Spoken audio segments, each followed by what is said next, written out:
अस्सलाम वालेकुम, मैं हूँ आबिद अंदलीब। नाजरीन, ताकतवर हलकों की तरफ से डेड लाइन मिलने के कुछ ही घंटों बाद बड़ी तब्दीलियाँ सामने आई हैं। एक तब्दीली तो आपने देखा कि लाहौर में एक मुलाकात हुई आसिफ जरदारी की और शहबाज शरीफ की। उस मुलाकात का बैकग्राउंड क्या है, उसके अंदर क्या क्या डिस्कस हुआ या इसकी तफसीलात क्या है। जहांगीर खान तरीन की और अलीम खान के दरमियान क्या कोई तनाज़ा चल रहा है, क्या वजह है कि एक बयान अलीम खान दे रहे हैं, दूसरा बयान जहांगीर खान तरीन दे रहे हैं। तरीन ने अलीम खान को क्या या फारिग तो नहीं कर दिया, या इसके ऊपर भी बात करेंगे। और मर्दम शुमारी के पीछे छुपने की एक नई कोशिश हुई है, लेकिन इसको बड़ा धचका लगा है। ये तफसीलात क्या है? मर्दम शुमारी के पीछे छुपकर इलेक्शन को डिले करने का एक मंसूबा है, और फिर साथ ही खट्टक साहब की जो पार्टी है इसकी लॉन्चिंग फेल हो गई है। पहले ज़रा बात कर लेते हैं इसी खबर के ऊपर। आपको मैंने बताया था कि इनको डेडलाइन दी गई है। इनको बताया गया कि अगर आप अपने मामला ठीक नहीं करेंगे तो निगरान सेटअप ऊपर से आएगा, और एग्जैक्टली वही हुआ। दौड़ें लगी, आसिफ जरदारी जाकर लाहौर पहुंचे और लाहौर में जाकर चेयरमैन, ये खबर मैं आपके सामने रखता हूँ, साबिक सदर और पाकिस्तान पीपल्स पार्टी के शरीक चेयरमैन आसिफ जरदारी की वज़ीर-ए-आज़म शहबाज शरीफ से उनकी रिहाइश गाह पर अहम मुलाकात हुई, जिसमें कौमी असम्बली की मुकर्रर वक्त पर तहलील और सीनियर सियासतदान को बतौर निगरान वज़ीर-ए-आज़म लाने पर इत्तेफाक हुआ। ये वो बुनियादी नुक्ता है जिसकी तरफ हम पहले भी इशारा कर चुके हैं कि इनको अब ये अंदाज़ा हो चला है कि ये माइनस आल ना हो जाए कहीं। उसकी वजह ये है कि जिस तरह से कुछ इंटरव्यूज़ हुए, जो खबरें आ रही थी, उसमें बताया ये जा रहा था कि कोई ऐसा निगरान वज़ीर-ए-आज़म, कोई ऐसा टेक्नोक्रेट या ऐसा कोई शख्स आएगा जो इकॉनमी का एक्सपर्ट होगा। और कुछ लोग तो नाम भी ले रहे थे, अब हफीज़ शेख साहब के, इससे पहले मोहसिन बेग के भी नाम चल रहे थे, लेकिन अब जो सूरत हाल है वो काफ़ी तब्दील हो गई है। तो अब जब इनको ये समझ आई कि हालात हाथ से निकल जाएंगे, तो इसलिए इन्होंने इस बात के ऊपर जोर दिया कि एक सीनियर कोई सियासतदान होगा तो वो इलेक्शन डिले नहीं होने देगा। तो ये एक खदशा ज़रूर पाया जाता है। उसके साथ ये बता रहे तर्जमान वज़ीर-ए-आज़म हाउस के मुताबिक दोनों रहनुमाओं के दरमियान मुलाकात शहबाज शरीफ की रिहाइश गाह पे हुई और इसमें मुल्की सियासत के ऊपर भी बातचीत हुई। और ये बताया जा रहा है कि तकरीबन 1.5 घंटा ये मुलाकात जारी रही, जिसमें आइंदा इंतखाबात वक्त पर होने पर भी इत्तेफाक हुआ और मुकर्रर वक्त पर कराने पर इत्तेफाक, जबकि दो टोक मौक़िफ़ इख्तियार किया गया कि आम इंतखाबात में किसी सूरत ताख़ीर नहीं होनी चाहिए। अच्छा, ये लोग कौन बातें कर रहे हैं? जो लोग कल तक ये कह रहे थे कि हमें कोई पता नहीं इंतखाबात होंगे, कब होंगे, इलेक्शन कमीशन एक तारीख देगा, और इससे पहले एक कानून साजी मंजूर करवाई गई कि इलेक्शन की तारीख का इख्तियार इलेक्शन कमीशन के पास चला गया। तो अब क्या हुआ कि ये अब ये बातें क्यों कर रहे हैं कि इलेक्शन की मुकर्रर वक्त के ऊपर होने चाहिए, और इसके ऊपर दो टोक पैगाम दिया गया। तो किसको पैगाम दिया गया? फिर आसिफ जरदारी और शहबाज शरीफ की मौजूदा असम्बली की मुद्दत आज खुद आइनी तारीख पर ख़त्म करने पर इत्तेफाक राय भी हो गया, जिसके मुताबिक मौजूदा कौमी असम्बली की मुद्दत 12 और 13 अगस्त की दरमियानी रात को खुद ब खुद ख़त्म हो जाएगी और फिर निगरान हुकूमत आएगी।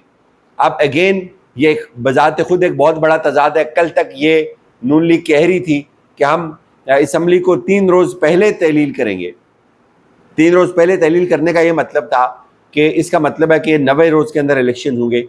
अब आसिफ जरदारी ने ऐसा क्या पैगाम पहुंचाया कि अब आप ये कह रहे हैं कि नहीं, आप जो आइनी मुद्दत है जब वो पूरी होगी और उसके साथ असम्बली को हम तहलील कर लेंगे, तो शकूक व शुबात बढ़ रहे हैं। फिर इन्होंने इस चीज़ के ऊपर भी इत्तेफाक किया कि आइंदा जो निगरान वज़ीर-ए-आज़म है वो किसी ब्यूरोक्रेट के बजाय सीनियर सियासतदान को भी लाया जाएगा। और आसिफ जरदारी और शहबाज शरीफ की IMF से इमदादी पैकेज के लिए भी उन्होंने और भी बातचीत की, और ये भी बाकी जो आपको पता है कि उसकी जेल में जितनी चीज़ें होती हैं। और अब ये बताया जा रहा है कि आसिफ जरदारी जो है वो 4 रोज़ तक लाहौर के अंदर क़याम करेंगे, और पीपल्स पार्टी में कुछ लोगों को शामिल करने का भी फ़ैसला हुआ है, और ख़ास तौर पे उन लोगों को जो अभी रिसेंटली तहरीक इंसाफ छोड़ चुके हैं। ज़ाहिर है वो कचरा जिस तरफ आप मर्ज़ी लेके जाएँ, लेकिन ये जो खबर है ये मानी से भरपूर है, ये खबरियत से भरपूर है। इसमें एक चीज़ आपको ये समझ आती है कि इनको ये खदशा है कि मामलात हमारे हाथ से निकल रहे हैं।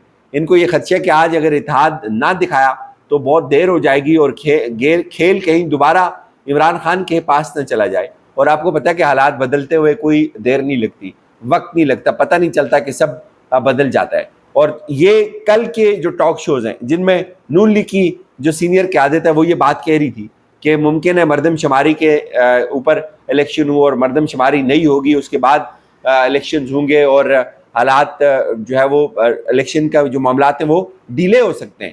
تو اب یہ بات کیوں ہوئی؟ آج انہوں نے خود اس بات کا عندیہ دے دیا کہ مردم شماری جو ہے وہ اپنی جگہ پہ رہے گی، پرانی مردم شماری کے تحت ہی الیکشنز کروائے جائیں گے۔ تو یہ بھی ایک بہت بڑا اعتراف ہے کہ بیہائنڈ دا اسکرین کچھ ایسا پک رہا ہے جس سے ان کو اندازہ ہو گیا کہ کہیں ان سب کو دھکا یا ان سب کو لات لگنے لگی ہے۔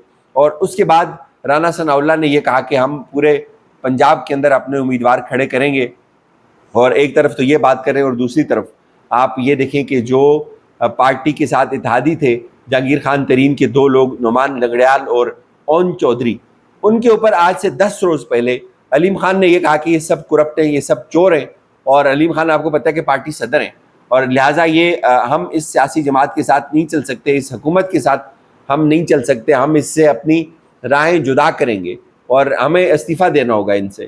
اور انہوں نے ہدایات کی جاری کی اور یہ پابند کیا اون چودھری کو اور نعمان لنگڑیال کو کہ وہ اس حکومت سے استعفیٰ دے دیں۔ لیکن آج ایگزیکٹلی 10 دن بعد، استعفیٰ تو نہیں آیا، 10 دن بعد جہانگیر خان ترین نے اڑا کے رکھ دیا علیم خان کے اس حکم کو۔ انہوں نے کہا کہ نہیں، ہماری روایتیں، ہمیں اس پارٹی کے اندر ہی رہنا ہے جب تک الیکشن اناؤنس نہیں ہو جاتے۔ تو یہ کیا ہے؟ یہ بھی کوئی ایسی گیم تو نہیں ہے کہیں کہ دونوں کے درمیان کوئی اختلاف چل رہا ہو، ورنہ پارٹی صدر کی بات تو مانی جاتی ہے۔ تو ظاہر ہے یہ چیز ہے، اس وقت سب پریشان ہیں۔ اور دوسری طرف جو پرویز خٹک ہے جس کی لانچنگ ہونی تھی، بتایا جا رہا تھا کہ پرویز خٹک کوئی بہت بڑی لانچنگ کریں گے اور کچھ لوگوں سے ان کی ملاقات ہو گئی ہے، اور آج کی تازہ خبر بھی یہی ہے کہ اسلام آباد کے اندر بھی ان کی کچھ ملاقاتیں ہوئی ہیں، اور وہ اب کے پی کے اندر جا کر بہت جلد اپنی پارٹی کا اعلان کریں گے۔ ایک دو چیزیں ان کو سب سے زیادہ جو رکاوٹ ہیں، یہ اسیسمنٹ ہے کہ جو کے پی کے کا ووٹر ہے اس کو توڑنا بہت مشکل ہے۔ پرویز خٹک کو لوگ شاید ان کے ساتھ تو آ جائیں، جس طرح کہ آپ کو پتہ ہے حالات ہیں، پریس کانفرنسز ہو جاتی ہیں اور لوگ چلے جاتے ہیں، لیکن عوام کا مشکل ہے جانا۔ تو یہ ایک بہت بڑا چیلنج ہے ان تمام لوگوں کے لیے جو اس وقت پرویز خٹک کے ساتھ رابطے میں ہیں کہ ہم آپ کے ساتھ آ تو جائیں گے، لیکن ووٹر کیسے ہم اپنے ساتھ لے کے آئیں گے، ووٹ کیسے پڑے گا ہمیں۔